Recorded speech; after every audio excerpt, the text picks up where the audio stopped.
bawat salamin na aking kaharap,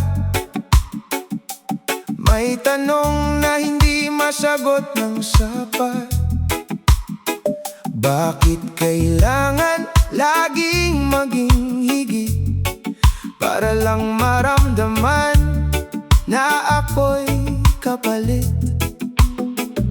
Maraming mukha ang aking isinuot, maraming pangarap ang aking isinukob. Ngunit habang pilit kong inaabot ang tuktok, ang tunay kong sarili unti-unting nalimot. Hanggang kailan ako magpapanggap? Hanggang kailan ako matatakot? Hindi ako perpekto at hindi na kailangan ang puso kong sugatan ay may sariling dahilan. Bawat luhay naging ilog ng pag-asa, bawat kabiguan ay bagong simula. Kung hindi man ako ang pinakamagaling, hindi ibig sabihin wala na akong silbi. Dahil ang tunay na tagumpay sa buhay ay ang manatiling totoo kahit mahirap.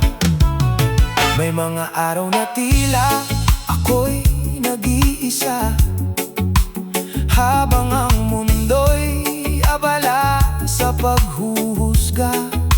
Ngunit sa bawat tunos na aking nilampasan, mas nakilala ko ang aking pangalan. Hindi pala sukatan ng palakpakan o ang dami ng taong humahanga. Ang tunay na yaman ay pusong matatag na hindi sumusuko sa bawat sugat. Kung mawala man ang lahat ng ilaw, hindi mawawala ang pag-asang tangan. Dahil ang lakas ay hindi sa panlabas, kundi sa pusong marunong lumaban. Hindi ako perpekto, ngunit ako'y sapat. Hindi ko nahahayaang ako'y masaktan. Yayakapin ko ang bawat kong pagkukulang, dahil iyon ang bumuo sa aking katauhan. At kung may taong hindi ako tanggap, hindi ko na iyon magiging sugat, sapagkat alam kong ang tunay na halaga ay hindi kailanman sinusukat ng iba. Hindi kailangang maging perpekto ang isang tao para maging liwanag sa buhay ng iba. Minsan ang pinakamagandang kwento ay sinulat ng taong maraming lamat. Ngunit hindi kailanman tumigil magmahal.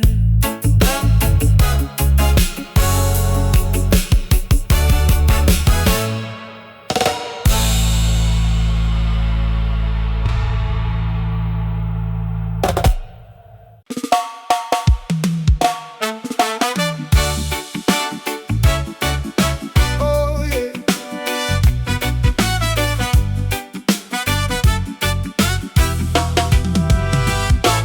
Simula pa lang ay tinuruan na ang halaga'y nasa mata ng iba. Kaya bawat hakbang ay may takot na dala. baka hindi sapat ang aking nagawa.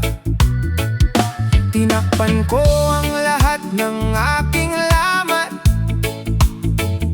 ngiting pilit ang laging nakalata.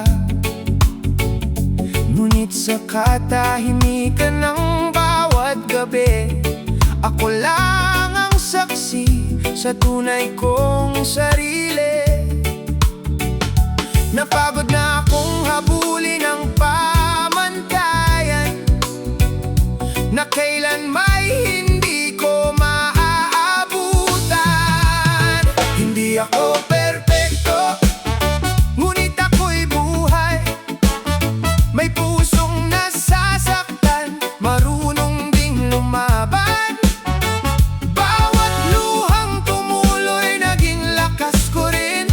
Bawat pagkadapay nagturo kung paano bumangon muli. Kung hindi man ako ang gusto ng mundo, hindi ibig sabihin wala na akong halaga. Sapagkat ang tunay na perpekto ay pusong marunong magmahal ng totoo. Maraming beses akong kinuwestiyon kung sapat pa ba ang aking panahon. Ngunit sa bawat unos na dumaan, mas tumibay ang aking paninindigan. Hindi sukatan ang ganda ng mukha, hindi rin ang dami ng papuri ng iba. Ang tunay na yaman ay pusong tapat na marunong magmahal sa kabila ng lahat. Kung darating ang araw na muli akong manghina, ipapaalala ng puso ang aking halaga. Hindi man ako maging perpekto sa paningin nila, sapat nang maging totoo sa aking sarili. Hindi ako perpekto at hindi na mahalaga. Hindi ko nahahabulin ang papuri ng mundo, dahil ang tunay na tagumpay ay ang mahalin ang sarili sa kabila ng lahat ng pagkukulang at pagkakamali.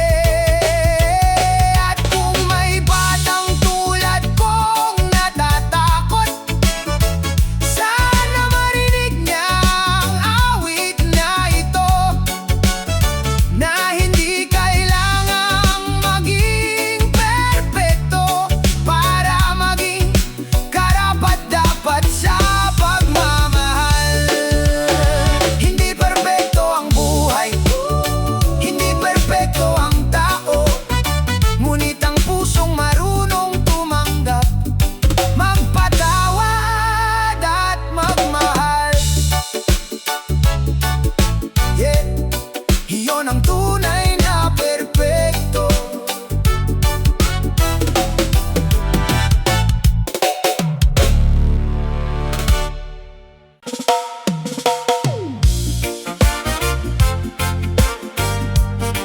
Oh, oh, oh, oh.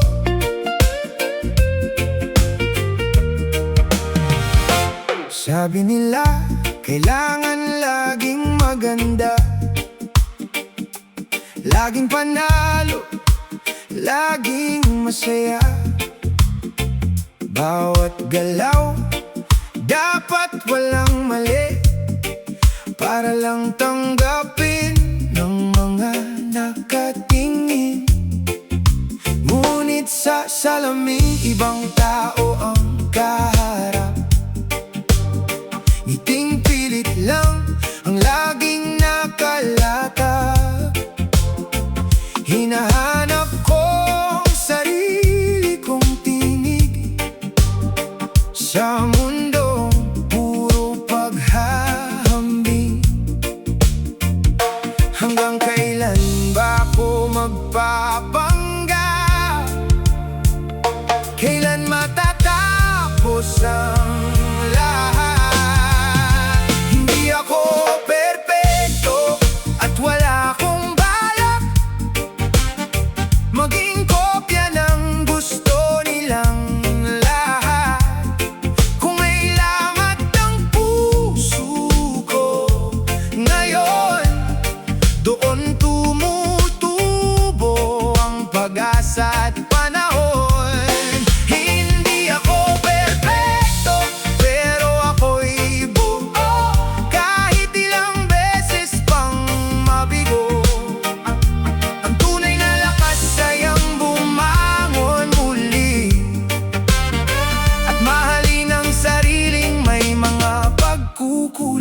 rin. May mga gabing gusto ko nang sumuko sa bigat ng salitang ibinato sa ulo. Pero bawat luha na aking pinunasan, naging dahilan para ako'y lumaban. Hindi pala mali ang magkamali, hindi kahinaan ng umiyak sandali. Ang bawat sugat na iniwan ng kahapon, siya ring nagturo kung paano bumangon. Kung may tatawag sa aking kulang, ngingitian ko lang ang kanilang sigaw. Dahil alam kong ang tunay na tagumpay ay ang pusong hindi nawawalan ng buhay. Hindi ako perpekto at ayos lang iyon. Hindi ko kailangan ng kanilang pag-apruba ngayon. Dahil ang halaga ko'y hindi sinusukat sa likes, sa tingin, o sa mga salitang sugat. Hindi ako perfecto, pero ako'y totoo. Ito ang buhay na buong tapang kong pinili. At sa bawat araw na ako'y bumabangon, mas lalo kong natatagpuan ang tunay kong ako. Kung ang pagiging perfecto'y maging iba para lang tanggapin, mas pipiliin kong maging ako hanggang sa huli. Dahil ang tunay na perfecto ay ang pusong marunong magmahal at manatiling totoo.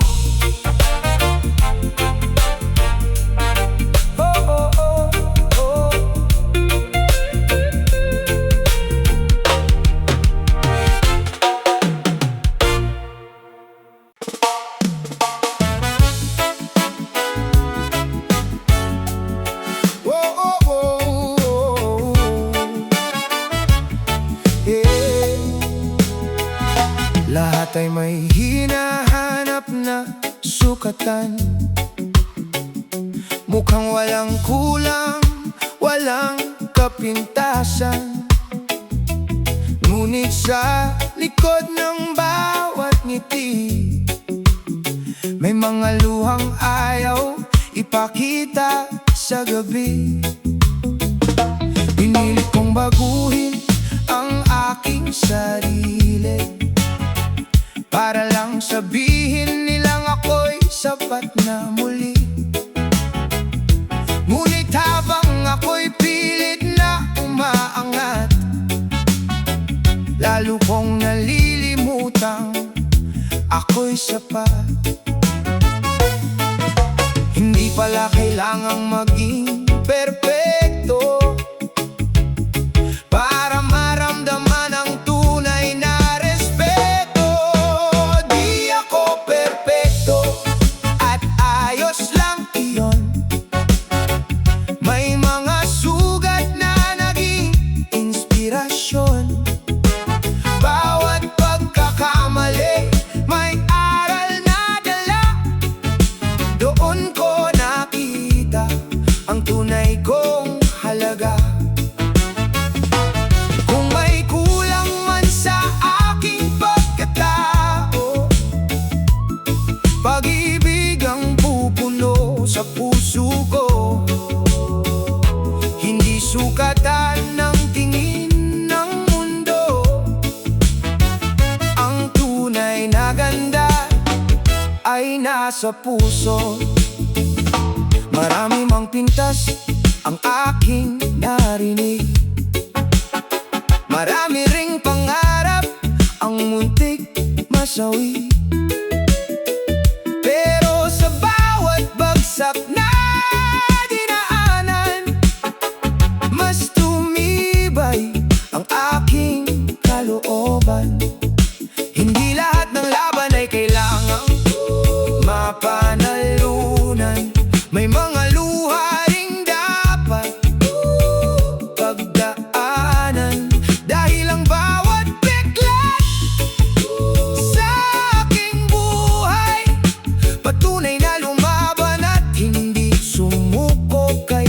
kailanman.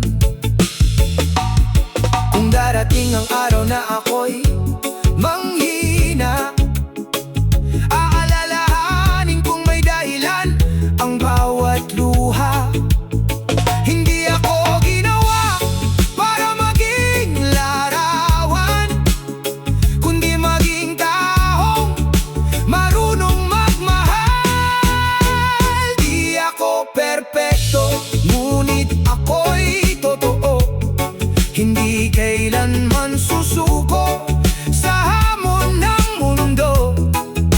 Tatayo pa rin kahit ilang beses matalo, dahil ang puso ko'y hindi sumusuko. At kung may magsabing kulang pa ako, ningitian ko lang at tatahimik na totoo. Sapagkat ang tunay na perpekto ay ang taong marunong tanggapin ang pagkatao. Hindi kailangan ng perpektong mukha, hindi kailangan ng buhay na walang mali. Ang tunay na perpekto ay pusong marunong magmahal at patuloy na bumabangon sa bawat pagkadapa.